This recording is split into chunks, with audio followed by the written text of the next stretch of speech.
Juges chapitre 3, Dieu a choisi Israël pour être son peuple.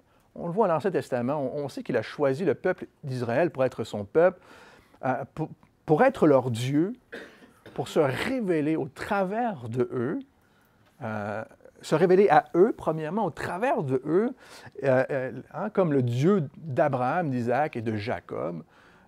Il s'est révélé, il a révélé sa grâce. Paul va dire même dans le Nouveau Testament qu'il avait révélé sa grâce 400 ans avant la loi. C'est un Dieu de grâce que l'on a. Il manifeste sa grâce au travers du livre des Juges. Dieu n'a pas oublié son peuple. Sachons ceci, Dieu n'a pas oublié son peuple, même jusqu'à aujourd'hui. Et on prie pour Israël, on prie que non seulement Israël puisse venir à la connaissance du Seigneur Jésus, mais au travers de la parole qu'il a donnée, sa promesse, que les nations puissent venir aussi au Seigneur Jésus. Prions. Seigneur, c'est notre prière.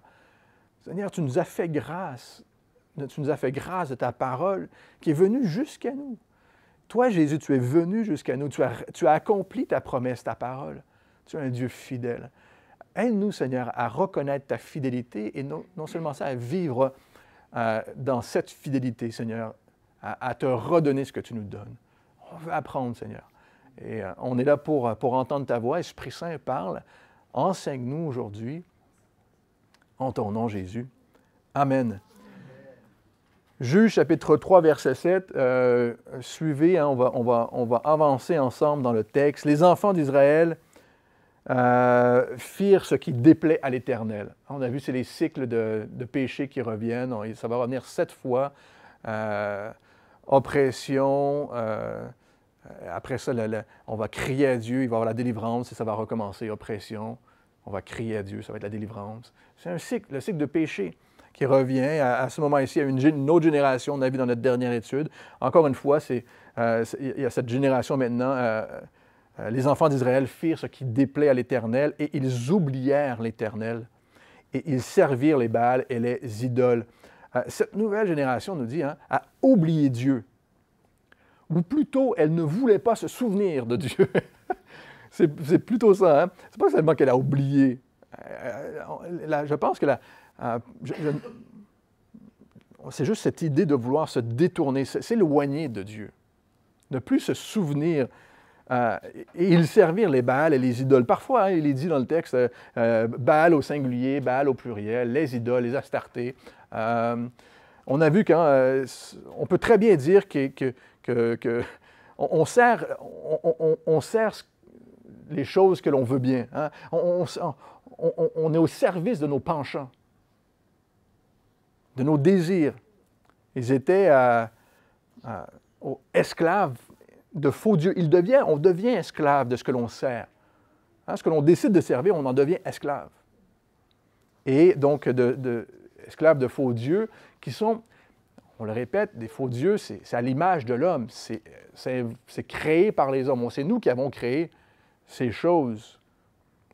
C'est ce qui définit l'idolâtrie. Romains chapitre 1 nous parle de ça. On a adoré la créature au lieu du Créateur. Ça, c'est ce qui définit l'idolâtrie. C'est un peu tout ça. Après, on a mis des noms dessus. Ils servirent les Baals et les idoles. La colère de l'Éternel, alors, lorsqu'ils sont idolâtres, ils servent d'autres dieux. Ils se détournent, c'est une chose, mais ils servent des idoles. Et la colère de l'Éternel s'enflamme contre Israël et il les vendit. Alors, ce qui explique, on va voir dans un instant, les tribus et les taxes que Israël doit payer à tous ses rois, tous ces États où ils sont pris au piège. Il les a vendus, mais c'est des taxes, c'est des tribus entre les mains de Cushan Rishathaim. On va devoir le prononcer 2 ou 3 fois, puis vous allez devoir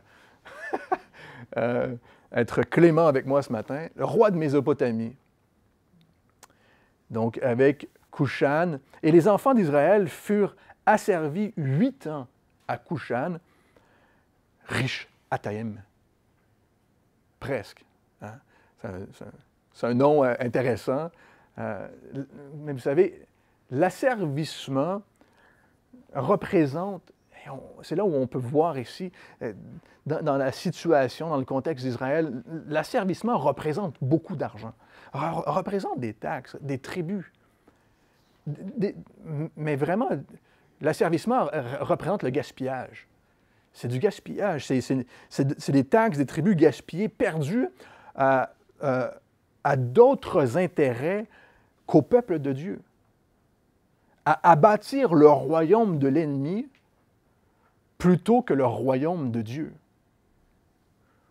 Combien de ressources perdons-nous nous-mêmes, perdons-nous dans cette vie à construire le royaume de l'ennemi au travers nos désirs, au travers notre complaisance?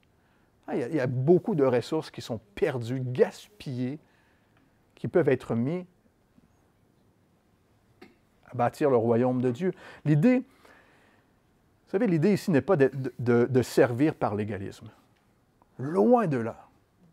N'est pas de servir par légalisme, mais par conviction. Par conviction, et ces juges, ces héros locaux, on le voit, se sont levés, ce sont des hommes, des femmes, qui se sont levés par conviction. Ils en avaient marre d'être asservis. Ils ne pouvaient plus supporter de voir leur peuple, le peuple de Dieu, être asservi, de bâtir le royaume de l'ennemi et non le royaume de Dieu. Donc, par conviction. Ils en avaient marre de vivre dans cette complaisance. Mais ce qui enflamme la colère, c'est l'idolâtrie. Ce qui enflamme la colère, c'est l'idolâtrie. Kushan Rish Ataim, ce qui veut dire simplement, son nom veut dire double méchanceté. Double méchanceté. C'est un surnom qui était probablement à la hauteur de sa réputation. On présume que ce n'est pas sa maman qui l'a appelé doublement méchant. Là.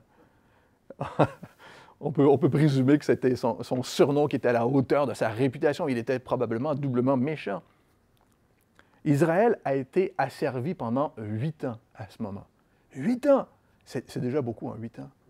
Être asservi à quelque chose, perdre son temps, gaspiller son argent, vivre dans la complaisance, 8 ans. C'est presque 2 mandats électoraux, ça. En tous les cas, en Amérique, c'est 2 mandats électoraux parce que c'est 4 ans, pas 5. Mais c'est cette idée. On vit sous le royaume, sous l'asservissement. Les enfants d'Israël crièrent à l'Éternel, et l'Éternel leur suscita un libérateur qui les délivra. Othniel, fils de Kénaz, frère cadet de Caleb, l'Esprit de l'Éternel fut sur lui. Il devint juge en Israël et il partit pour la guerre. L'Éternel livra entre ses mains Kushan, roi de Mésopotamie, et sa main fut puissante contre Kushan. Le pays fut en repos pendant 40 ans. Et Othniel, fils de Kénaz, mourut. L'Éternel suscita un libérateur qui les délivra. Un juge, encore une fois, c'est quelqu'un qui agissait comme un héros local. Comme un héros local, malgré, on l'a vu au chapitre 2, malgré que le peuple n'écoutait pas même les juges. C'est des hommes, des femmes qui se lèvent alors que le peuple ne les écoute même pas. Ils crient à Dieu, ils ont ce temps d'asservissement et ensuite, ils ont un temps de repos. Et encore une fois, ce qui est important de voir ici, c'est que Dieu ne les abandonne pas. Dieu n'abandonne pas son peuple. Le Seigneur est à l'œuvre. Frères et sœurs, c'est important de se souvenir que le Seigneur est à l'œuvre. Il est à l'œuvre souvent en arrière-plan, mais c'est lui qui dirige l'arrière-plan. C'est lui qui prend soin dans son œuvre. C'est Dieu qui fait bouger les choses. Et il suscite, au travers de certaines personnes, il va susciter une bonne influence. Caleb, qui a été une bonne influence pour Othniel, on l'a vu dans cette histoire-là, Josué, Caleb qui étaient ensemble, qui ont qui ont vécu, qui ont servi. Ces hommes-là ont dit, moi et ma maison, nous servirons l'Éternel. Ils ont continué, ils ont été une bonne influence pour la génération suivante. Othniel ne devait plus être très jeune non plus à ce point. Hein? Caleb n'était plus très jeune, mais au moment où il devient juge, peut-être qu'il avait, je ne sais pas, 85, 90 ans. Il n'était plus très jeune, Othniel, hein? Mais il décide aussi de partir en guerre, de servir Dieu, de répondre à l'appel de Dieu pour sa vie. Et il s'est battu jusqu'au bout, comme Caleb l'a fait. Les moins jeunes et les retraités, peut-être d'entre nous, c'est un encouragement. J'espère que c'est un encouragement pour vous. C'est un encouragement pour vous. Le Seigneur n'en a pas terminé avec nous. Jusqu'au bout, il veut nous utiliser. Othniel a démontré la foi, a démontré du courage, mais sa force ne venait pas de sa foi, de son courage, ne venait pas de sa famille, mais venait de l'Esprit de l'Éternel qui était sur lui, frères et sœurs.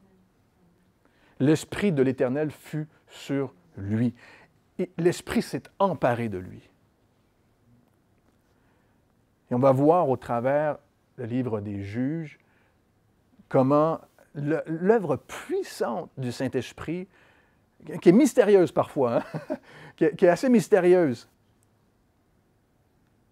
l'œuvre du Saint-Esprit qui vient sur quelqu'un, qui agite, on va voir l'Esprit qui agite, qui s'empare des hommes et des femmes, qui se saisit, le juge va nous dire, du serviteur. On va le voir avec Gédéon, avec Samson, Jephthé.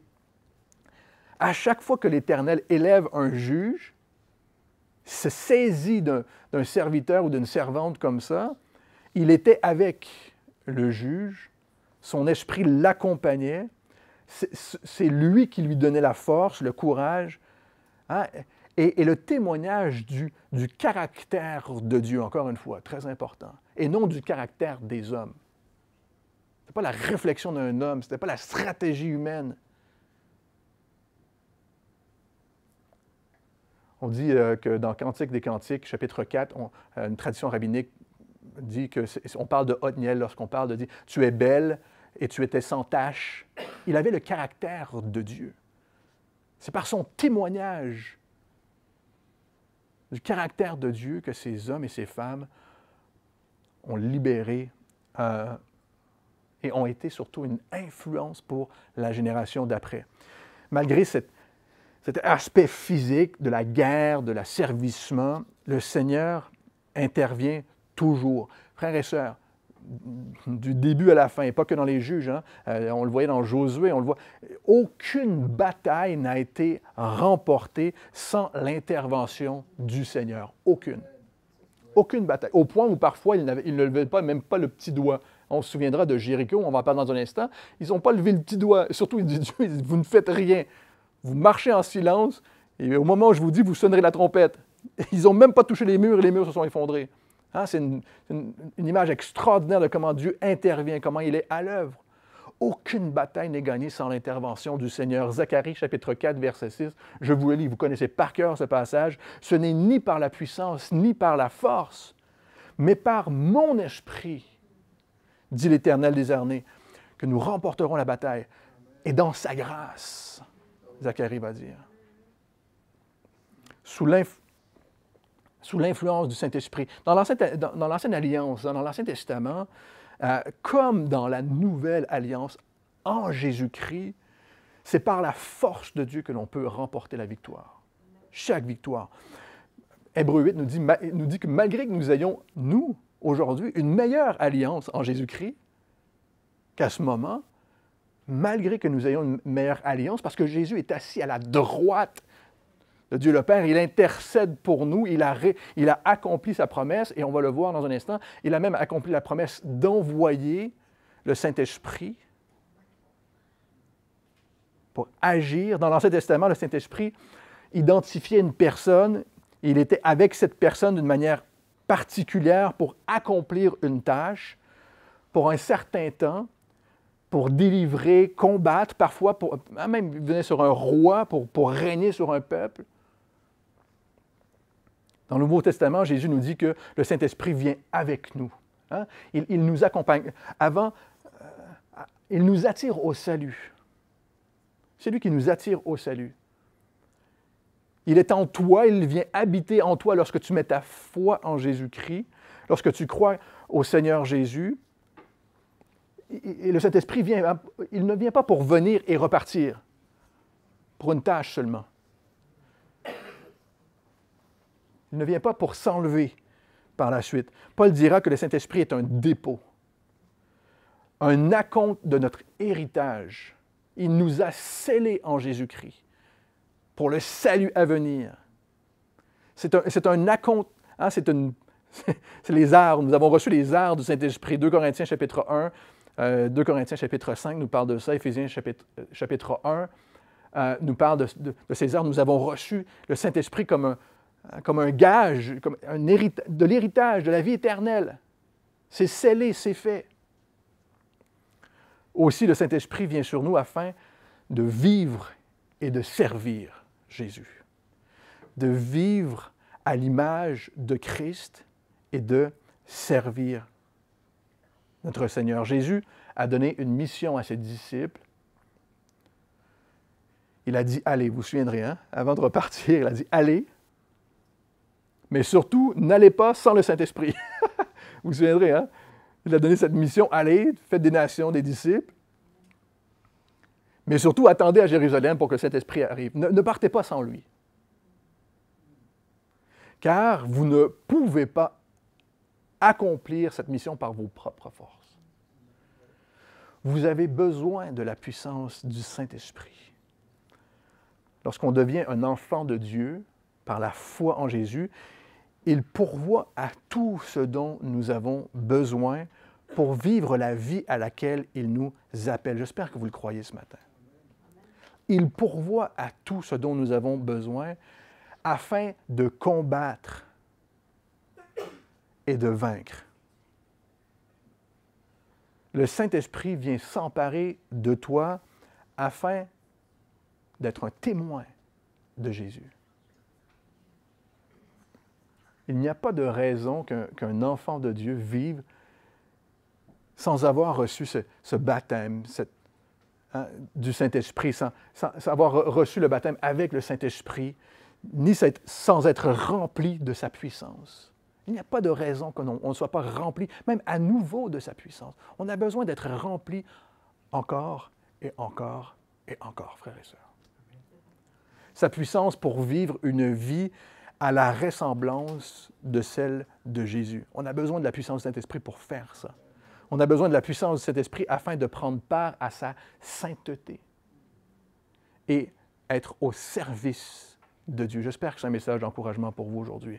Le Seigneur cherche encore des hommes et des femmes de qui il pourra s'emparer pour pouvoir utiliser par son esprit en toutes circonstances. On a besoin du Saint-Esprit. En toutes circonstances. Pour tout ce dont nous devons accomplir à chaque jour. À chaque jour de notre vie. Comment est-ce possible? Lorsqu'on l'interpelle. Simplement et spécifiquement.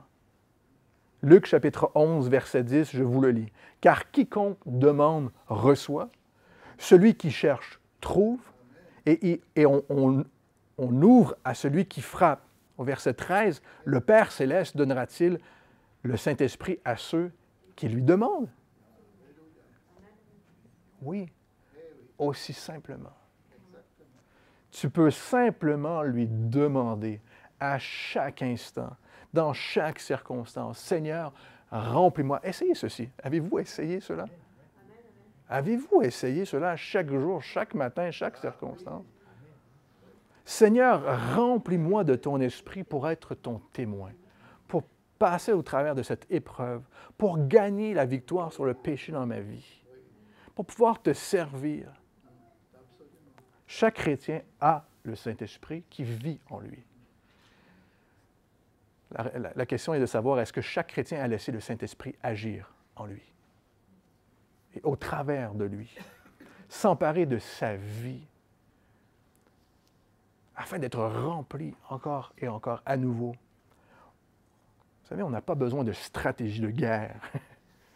On n'a pas besoin de se faire des projets, d'avoir un plan précis du projet. On n'a pas besoin de ces choses-là. C'est possible, hein?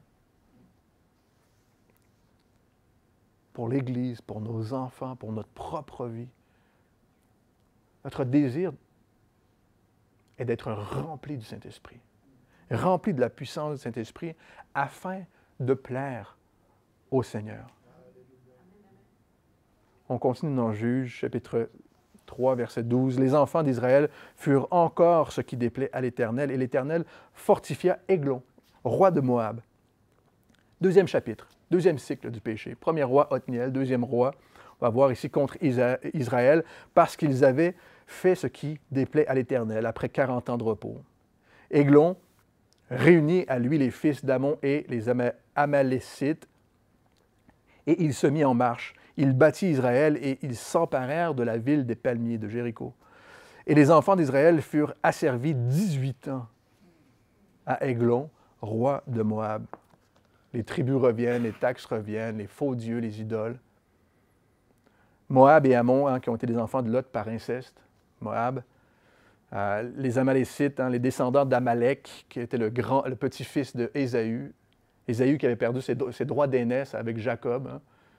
Et donc, Amalek avait grandi dans la maison, petit-fils d'Ésaü avait grandi dans cette maison et devait très bien connaître ce ressentiment envers les enfants d'Israël.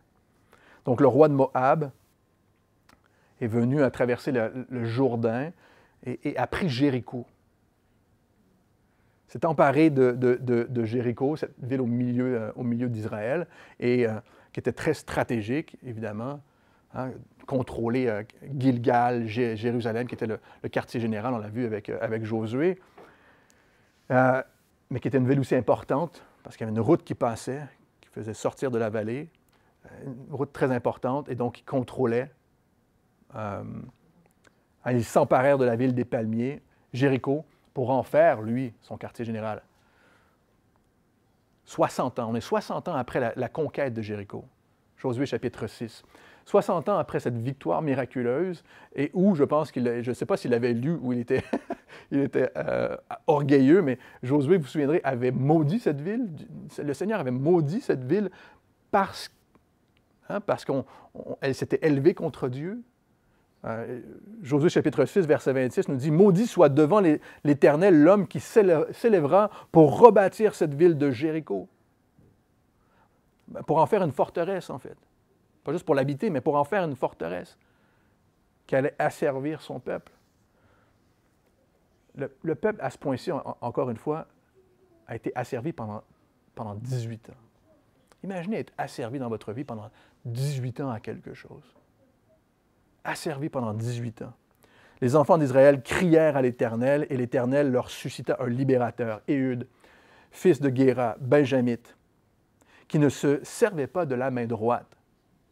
Le Saint-Esprit a des façons, des fois mystérieuses, de nous donner des détails qui nous semblent parfois anodins. Mais regardez, en verset 8 et verset 12, la colère de l'Éternel s'enflamma contre Israël. Voici ce que Dieu fait contre Israël. Les enfants d'Israël firent encore ce qui déplaît à l'Éternel.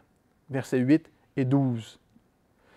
Et voici ce que l'Éternel fait pour Israël. Au verset 9, les enfants d'Israël crièrent à l'Éternel, et encore l'Éternel leur suscita un libérateur et les délivra. Au verset 15, voici ce que Dieu fait pour Israël.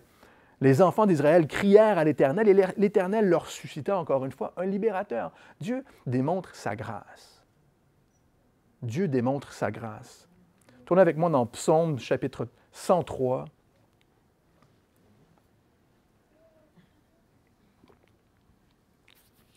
Psaume chapitre 103, au verset 8. Dieu démontre sa grâce encore et encore et encore. On a un Dieu de grâce, n'est-ce pas? J'espère que vous le croyez ce matin. Psaume 103, verset 8. « L'Éternel est miséricordieux et compatissant, lent à la colère et riche en bonté. Il ne conteste pas sans cesse, il ne garde pas sa colère à toujours. Il ne nous traite pas selon nos péchés. Il ne nous punit pas selon nos iniquités. Mais autant les cieux sont élevés au-dessus de la terre, autant sa bonté est grande pour ceux qui le craignent. Autant l'Orient est éloigné de l'Occident, autant il éloigne de nous nos transgressions. Comme un père compatissant de ses enfants, l'Éternel a compassion de ceux qui le craignent, qui le respectent lui, qui n'ont pas d'idole, qui ne se font pas des faux dieux, qui ne vivent pas dans la complaisance, laissant n'importe quoi entrer dans leur vie, qui craignent et qui respectent le Seigneur. L'Éternel leur suscita un libérateur, Éhud. Il s'empara aussi d'Éhud. Le Saint-Esprit était là. Hein? Le Saint-Esprit donne ce détail. Hein? Il y a une formule ici, ainsi, comme pour dire Éhud, hein, n'utilisa pas la main droite.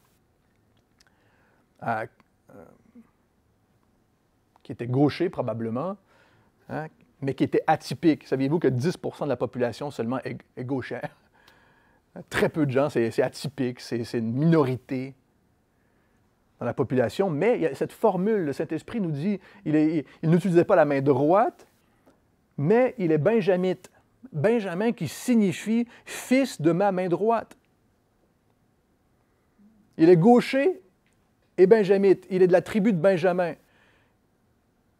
de la tribu du fils de ma main droite, pour attester, comme pour attester que Éhud est le serviteur de Dieu, mais qu'il est fortifié par la droite de Dieu, par la force de Dieu. Dieu utilise évidemment les minorités, il m'utilise moi en tous les cas, par la grâce de Dieu. Il utilise, on vient de le voir, les personnes âgées. Vous avez le droit de dire Amen. Hein? Si vous êtes personne âgée, vous n'êtes pas âgé, ne dites pas Amen. Vous êtes gaucher, on a le droit de dire Amen, les gauchers. Amen. Je suis tout seul dans la salle. Il utilise les gauchers, il utilise les personnes âgées, les minorités en quelque sorte. Hein? Mais les gens atypiques, chaque juge est un personnage, on va le voir, atypique. Chaque personne qui s'élève pour Dieu, on n'irait pas pour cette personne-là. Moi, je vous assure une chose, c'est quand j'avais 15 ans, que j'avais une crête sur la tête, je suis rentré avec les bottes qui montaient jusqu'aux genoux, je me suis assis à l'église. Je pense que le pasteur ne s'est pas dit « je vais aller voir lui pour voir s'il veut servir Dieu ». Dieu utilise les gens atypiques. Même les choses viles de ce monde, nous dit-il. Ce détail de la vie de Éhud sera pour Dieu un avantage même. Ça va être un élément de surprise dans l'idée que le Seigneur utilise qui il veut et il se glorifie. 2 Corinthiens, chapitre 12, nous dit « Dieu se glorifie dans notre faiblesse. Ma grâce te suffit, car ma puissance, s'accomplit dans la faiblesse. » 2 Corinthiens, chapitre 12. « Je me glorifierai donc bien plus, Paul dit, bien plus volontiers dans mes faiblesses, afin que la puissance du Christ repose sur moi. » On est quelques-uns à avoir des faiblesses ici. Hein? Vous avez le droit de dire Amen à ça aussi. Et on prie que le Seigneur puisse nous utiliser. Les enfants d'Israël envoyèrent par lui un présent à Églon, un tribut, cette taxe, au roi de Moab. Et Éhud se fit une épée à 2 tranchants, longue d'une coudée, un peu plus grand qu'un poignard, et il la ceignit sous ses vêtements au côté droit. Il offrit le présent à Églon, roi de Moab, et or Églon était un homme très gras. Encore une fois, des détails. Le Saint-Esprit veut nous dire quelque chose. Éhud ne devait pas accepter, encore une fois, hein, cette oppression que lui vivait, que son peuple, le peuple de Dieu vivait. Hein, il était cet homme qui n'acceptait pas ce qui se passait autour de lui. Donc, Éhud se fit une épée à 2 tranchants, longue d'une coudée, et il la ceignit sous ses vêtements au côté droit, alors qu'il était gaucher. Évidemment, pour pouvoir, lorsqu'on avait une épée, on prenait notre épée du côté inverse de la main qu'on utilisait. C'était gaucher, utilisait sa main droite pour être plus efficace. Je vais vous dire ce détail de ma vie, très pertinent. Une des émissions de télé que je regarde beaucoup dans les dernières semaines, ça s'appelle Meilleur forgeron. Je ne sais pas si vous connaissez ça. Moi, je ne connais rien du fer et je trouvais ça fascinant. Et Meilleur forgeron, c'est un détail peut-être inintéressant, mais c'est vraiment passionnant de voir comment toutes ces personnes sont fascinées à forger des épées. Et dans cette émission, ils ont des détails extraordinaires du pourquoi cette épée-là est utilisée à cette époque-là par cette tribu en Afrique. Et je peux vous dire une chose, c'est qu'ils donnent toujours un petit aperçu de comment les peuples et les nations ont les conquêtes, les barbaries. Les épées, c'était exceptionnel dans l'histoire du monde, hein, comment on s'en est servi et encore aujourd'hui. Mais ils ont des détails exceptionnels, moi je trouvais très intéressant. De l'utilisation de ces épées, le pourquoi le double tranchant, le crochet. Et vous savez, la Bible aussi a quelque chose à dire au sujet d'une épée à double tranchant. Et vous connaissez ce passage. C'est une superbe image ici de la parole de Dieu, surtout que Jésus lui-même est la parole. Hein? Il est notre droite, assis à la droite du Père. Hébreux chapitre 4, verset 12 nous dit ceci. « La parole de Dieu est vivante et efficace, plus tranchante qu'une épée quelconque à deux tranchants, pénétrante jusqu'à partager âme et esprit, jointure et moelle. Elle juge les sentiments et les pensées du cœur. » La parole de Dieu est une épée à double tranchant. La parole dans Éphésiens chapitre 6 nous dit, en concernant notre combat spirituel, hein, le Seigneur va nous rappeler de prendre l'épée de l'Esprit, du Saint-Esprit, l'épée du Saint-Esprit qui est la parole de Dieu. L'épée du Saint-Esprit qui est la parole de Dieu. Et Eudes, lorsqu'il eut achevé d'offrir le présent, il renvoya les gens qui l'avaient apporté. Donc, ils étaient venus à plusieurs, probablement qu'il y avait beaucoup d'argent. Ils sont repartis. Il a laissé tous les autres hommes et il est retourné. Il revint lui-même depuis les carrières près de Gilgal, qui était à peu près... Gilgal, Jéricho, c'est Rochefort-La Rochelle. Donc, ça a dû se faire à peu près en une journée. Mais on imagine que Éhud est retourné avec ses hommes de Jéricho, près de Gilgal, où il y avait des carrières, où Josué avait après mis cet autel, où Dieu avait dit, fais cet autel afin que les générations suivantes puissent se souvenir. On a vu dans notre dernière étude, on oubliait les œuvres de Dieu, mais ces carrières-là, probablement, où il y avait des roches, où on devait faire des pierres pour tailler des pierres et sculpter des idoles, probablement qu'il y avait toutes ces choses-là qui travaillaient dans le cœur de Éhud. Et il revint depuis les carrières près de Gilgal, et il dit, « Au roi, j'ai quelque chose de secret à te dire. » Donc, il revient, il dit au roi, « J'ai quelque chose à te dire. » Le roi dit, « Silence. » Et tous ceux qui étaient auprès de lui sortirent. Et Éhud l'aborda, comme il était assis seul dans sa chambre d'été, il lui dit, « J'ai une parole de Dieu pour toi. » Dieu veut te parler. Le Saint-Esprit va te dire quelque chose. Et on connaît l'œuvre de la parole de Dieu, frères et sœurs. L'œuvre de la parole de Dieu, de la puissance du Saint-Esprit dans notre vie. On doit connaître l'œuvre de la parole et la puissance du Saint-Esprit dans notre vie. La parole de Dieu attire notre attention. Le Saint-Esprit attire notre attention. Mais la parole de Dieu a aussi cette puissance même sur l'ennemi. Saviez-vous? Il y a cette œuvre intérieure que la parole effectue, que le Saint-Esprit opère, mais la parole de Dieu a la puissance sur l'ennemi. Églon se leva de son siège, il ne devait pas se lever très souvent s'il était très grand. Et non seulement ça, un roi ne se levait pas pour ses serviteurs. Alors Éhud avança la main gauche, tira l'épée de son côté droit et lui enfonça dans le ventre. La poignée même entra après la lame, et la graisse se referma autour de la lame, car il ne retira pas du ventre l'épée qui sortit par derrière. On ne négocie pas avec l'ennemi. Ici, on ne négocie pas avec l'ennemi. Tout comme, frères et sœurs, le Saint-Esprit ne négocie pas avec le péché. On ne négocie jamais. Hein, on dirait vraiment un quartier général avec un chef militaire dans les films américains. Là. On ne négocie pas avec les terroristes. Hein, c'est ça. C'est une règle de guerre apparemment. Je ne sais pas à quel point, on l'a vu dans les films, mais ici on voit qu'on ne négocie pas avec l'ennemi, tout comme le Saint-Esprit ne négocie jamais avec le péché. Romains chapitre 8, verset 13. « Si par l'Esprit vous faites mourir les actions du corps, vous vivrez.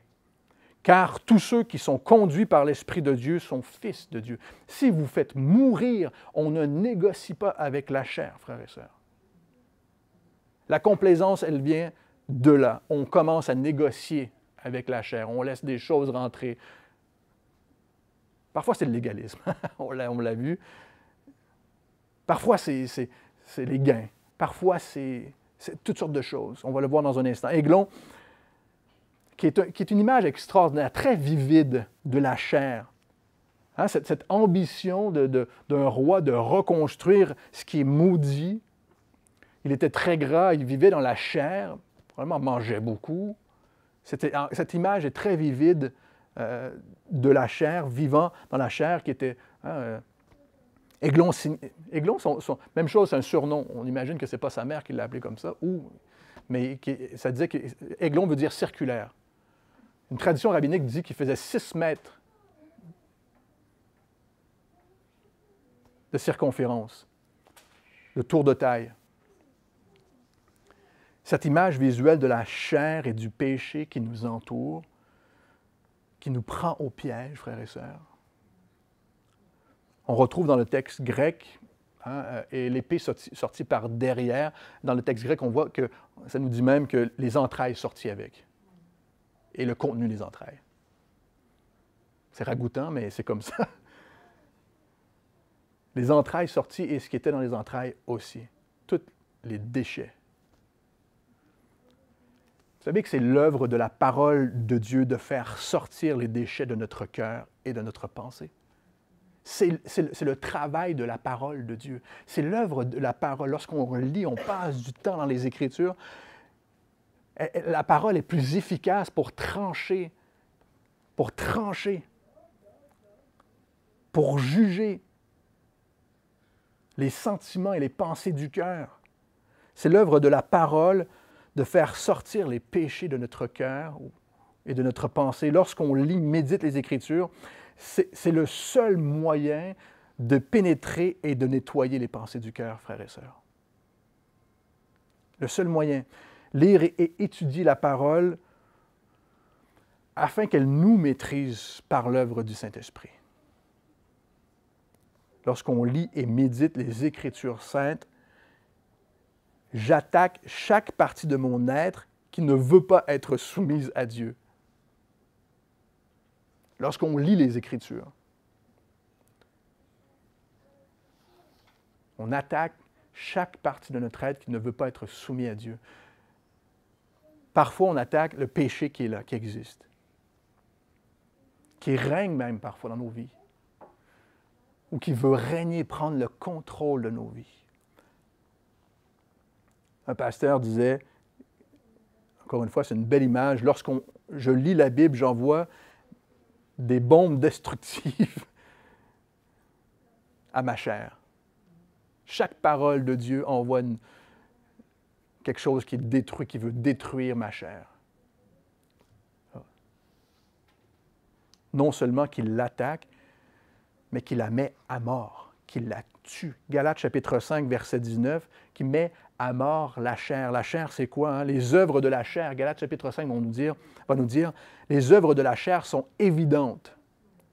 Ce sont la débauche, l'impureté, le dérèglement, l'idolâtrie, la magie, les rivalités, les querelles, la jalousie, les animosités, les disputes, les divisions, les sectes, l'envie, l'ivrognerie, les excès de table et les choses semblables. Merci d'avoir arrêté la liste, Paul.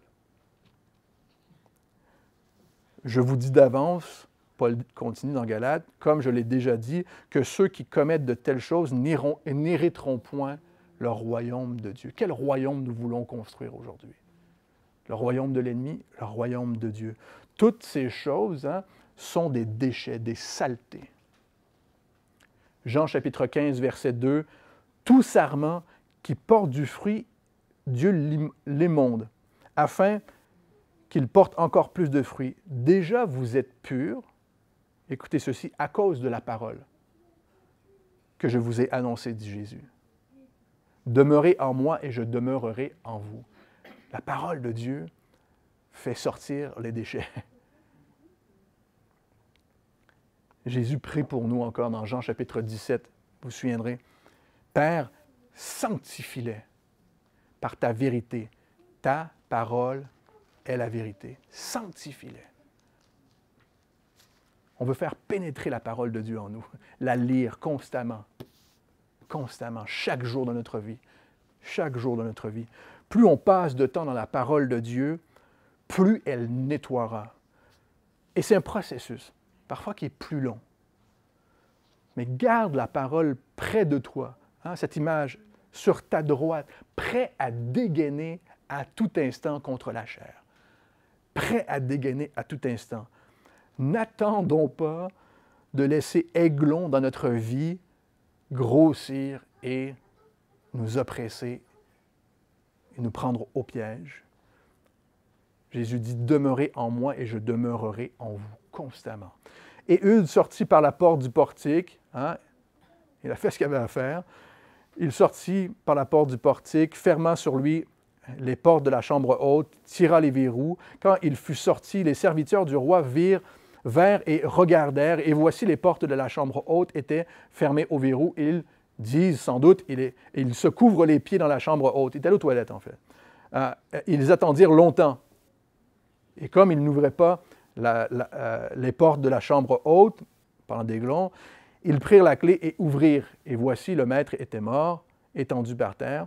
Pendant qu'il s'attardait de la sorte, Éhude prit la fuite, dépassa les carrières et se sauva à Sierra. Dès qu'il fut arrivé, il sonna de la trompette dans la montagne d'Éphraïm. Éhude a tué ce qui l'oppressait.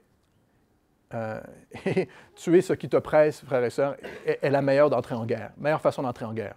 C'est la meilleure façon de déclarer la guerre à l'ennemi, c'est de tuer ce qui t'oppresse. C'est de l'attaquer. Lorsqu'on attaque la chair, l'ennemi se réveille. Il est parti de là, hein, Éhude, pour continuer la guerre. Il savait que ça n'était pas terminé, ça ne faisait que commencer. Et lui et les enfants d'Israël descendirent avec lui de la montagne et il se mit à leur tête. Il leur dit, « Suivez-moi, car l'Éternel a livré entre vos mains les Moabites, vos ennemis. » Suivez-moi, le Seigneur a livré entre vos mains vos ennemis. Hein, encore une fois, ce qui fait écho à notre libérateur, aux paroles de notre Sauveur, Jésus. Marc chapitre 1, Jésus leur dit, « Suivez-moi et je ferai de vous des pêcheurs d'hommes. » Suivez-moi et je ferai de vous des pêcheurs d'hommes. Dans Luc chapitre 9, Jésus dit encore, « Suis-moi. Laisse les morts ensevelir leurs morts, et toi, va annoncer le royaume de Dieu. » Extraordinaire, n'est-ce pas? Suivez-moi, le Seigneur a livré entre vos mains vos ennemis. Non seulement ça, il s'occupe. C'est fait. Dieu s'est occupé de vos ennemis. C'est lui qui s'en occupe. Toi, va et prêche le royaume de Dieu, qu'il dit. Extraordinaire, n'est-ce pas? C'est déjà fait, la victoire est accomplie. Ils descendirent après lui, ils s'emparèrent des gués du Jourdain vis-à-vis de Moab, et ils ne laissèrent passer personne. Ils bâtirent dans ce temps-là environ 10 000 hommes de Moab, tous robustes, tous vaillants, les meilleurs, hein, les meilleurs soldats. Et pas un n'échappa. En ce jour, Moab fut humilié sous la main d'Israël, et le pays fut en repos pendant 80 ans.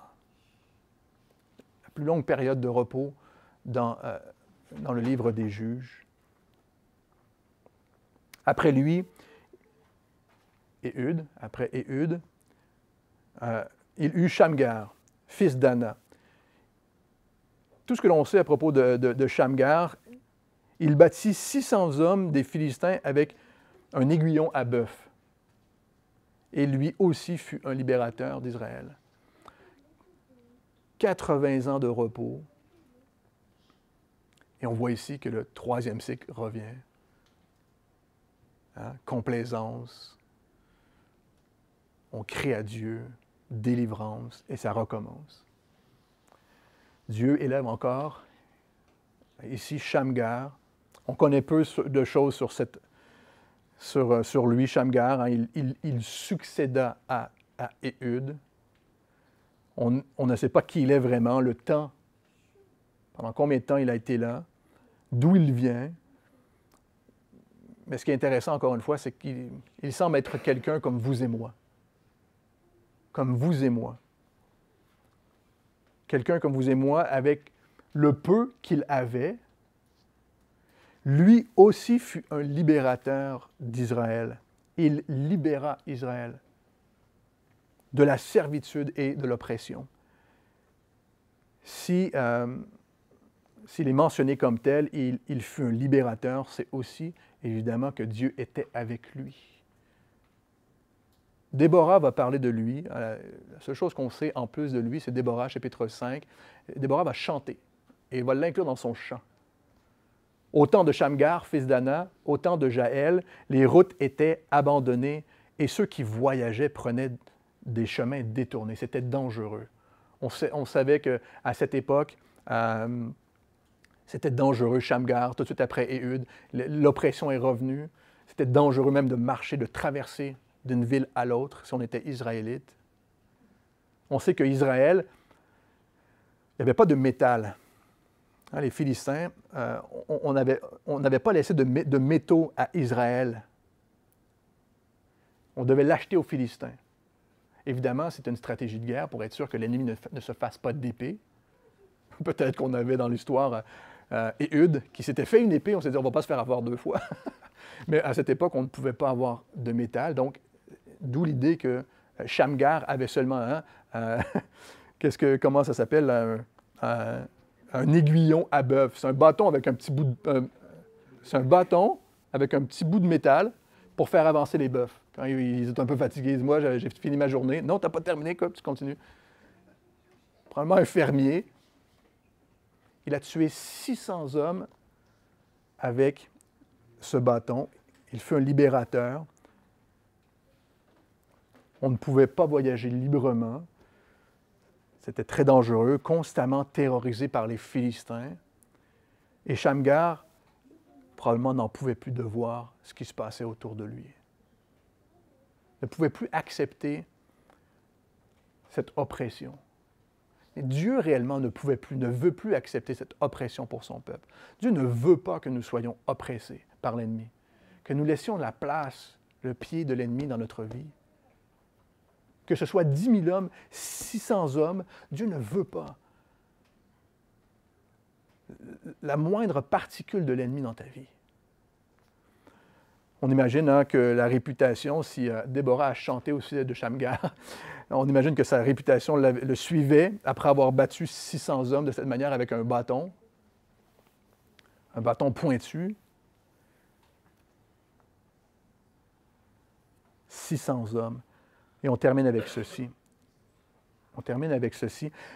Qu'avons-nous aujourd'hui à notre disposition pour servir le Seigneur? Peu importe ce qu'il met sous ta main pour l'utiliser afin de rejoindre 600 hommes ou 10 000 hommes, par sa parole et par son esprit. Nous voulons nous appuyer sur sa parole et sur son esprit. Un autre pasteur disait, « Ce que nous avons besoin pour changer la vie d'une seule personne, d'une Église, d'une nation, est d'être remplis du Saint-Esprit, être nourris de la parole de Dieu, afin de marcher dans son obéissance et être prêt à mettre, peu importe ce que Dieu a lui-même mis entre nos mains, à son service. » L'insignifiance de l'arme de Shamgar et la forte signification pour nous aujourd'hui peut nous rappeler la force de Dieu et de sa délivrance, frères et sœurs. L'insignifiance de l'arme, aussi petite qu'elle puisse sembler, mais aussi efficace, nous rappelle l'efficacité de l'Évangile pour rendre libre. Le message, évidemment, de l'Évangile, autour de nous peut sembler banal pour beaucoup de gens, pour la plupart des gens.